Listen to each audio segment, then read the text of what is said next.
اس لیے تو میں ان کرداروں کا نام لیتا ہوں. جنرل باجوہ صاحب، آپ کو اس حکومت کی تمام ناکامیوں کا حساب دینا ہے. جنرل فیض صاحب، آپ کو جواب دینا ہے کیوں آپ نے نواز شریف اور اس کی بیٹی مریم نواز کو جیل میں رکھنے کی درخواست کی، کیوں آپ نے اپنے حلف کی خلاف ورزی کی. ہماری کردار کشی کرنا چھوڑ دو.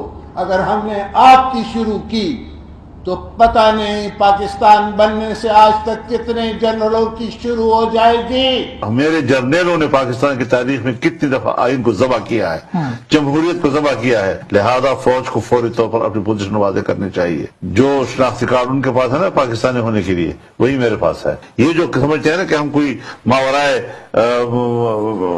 کائنات کوئی مخلوق ہے، یہ تصور نہیں کیا جا سکتا. جب ایک فرد واحد جس کا نام جنرل فیض حمید ہے، میرا تو یہ جو مقدمہ ہے یہ جنرل فیض صاحب کا بنایا ہوا ہے، انہی کا چلایا ہوا ہے. مجھے بتائیں کہ فوجی جرنیل جو شب خون مارتے ہیں، جو مارشل لا لگاتے ہیں، یہ کون ہیں؟ یہ پاکستان کے ٹھیکیدار ہیں. یہ ہر معاملے میں کود پڑتے ہیں. یہ اپنی ڈومین میں کیوں نہیں رہتے؟ یہ اپنے دائرے میں کیوں نہیں رہتے؟ یہ کیوں حکومتی اداروں کے اندر جو ہے نا وہ آ کے قدم رکھتے ہیں؟ کیوں کارگل کا ایک شوشہ چھوڑتے ہیں کہ جب مشرقی پاکستان ٹوٹا تو کون پاکستان کا حکمران تھا؟ فوجی ٹولہ. برباد کر چکا ہوں اس پاکستان کو، تباہ کر دیا اس پاکستان کو، لہو لہان کر دیا پاکستان کو. خراب کریں یہ فوج کے جنرل. نواز شریف اب پاکستان تم ٹھیک کرو.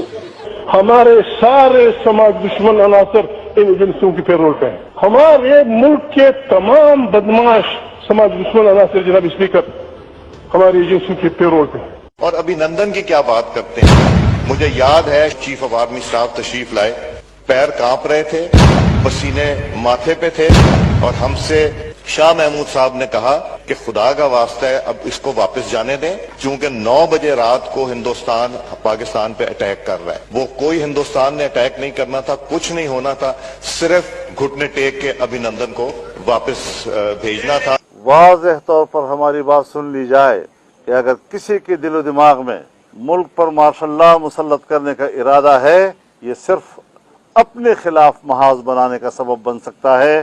دفاع کے لیے 250 ارب رکھا گیا ہے، جو بجٹ میں اس وقت ان کی ایلوکیشن ہوئی ہے ان کے اوپر ان کا حق نہیں بنتا. لیکن آج بھی یہ پوری امپیونٹی کے ساتھ اپنا سینہ چوڑا کر کے ڈیفنس بجٹ کو کلیم کر رہے ہیں اور مانگ رہے ہیں قوم سے. قوم کی ہڈیوں سے گوشت تک جو ہے انہوں نے نچوڑ لیا ہے اور اتار لیا ہے. میں ڈی ایچ اے کے خلاف ہوں. میں سمجھتا ہوں کہ فوج کو پلاٹ نہیں بانٹنے چاہیے، جرنیلوں کو پراپرٹی ڈیلر نہیں ہونا چاہیے. پاکستان ڈیموکریٹک الائنس کی قیادت بیٹھ کر لانگ مارچ کا اعلان کرے گی، اور یہ بھی آپ کو بتا دوں کہ اس بات کا بھی فیصلہ کرے گی کہ لانگ مارچ اسلام آباد کی طرف کیا جائے یا لانگ مارچ راولپنڈی کی طرف کیا جائے. 65 میں فیک وکٹری ڈکلیئر کی، وہ پوچھا آپ نے. انہوں نے سیاچین ہارا، آپ نے پوچھا ان سے. انہوں نے کارگل ہارا، آپ نے پوچھا ان سے.